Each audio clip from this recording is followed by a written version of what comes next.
বৃহস্পতিবার পবিত্র রাতে কেউ যদি এই দোয়াটি 100 বার পরে কোনো দিন পৃথিবীর কোনো মানুষের কাছে তার হাত পাততে হবে না, পৃথিবীর সব কিছু তার পায়ের নিচে আল্লাহ হাজির করে দিবেন, দারিদ্রতা থেকে মুক্তি দান করবেন, বিপদ আপদ থেকে মুক্তি দান করবেন, তার সম্মানকে সুউচ্চতা দান করবেন, অসুস্থতা থেকে দূরে রাখবেন, আল্লাহর অশেষ দয়া ও রহম তাকে দান করে দিবেন। সুবহানাল্লাহ।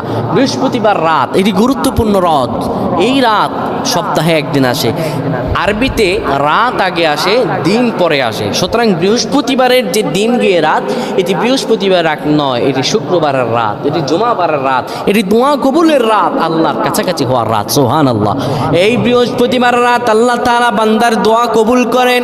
কেউ যদি বৃহস্পতিবার রাতে ঈশা নামাজের পরে পবিত্র হয়ে ইয়া হাইয়ু ইয়া হাইয়ু ইয়া হাইয়ু ইয়া রফিয়ু ইয়া রফিয়ু ইয়া রফিয়ু এই দোয়াগুলো পড়তে পারে 100 বার, আল্লাহ রাব্বুল আলামিন তার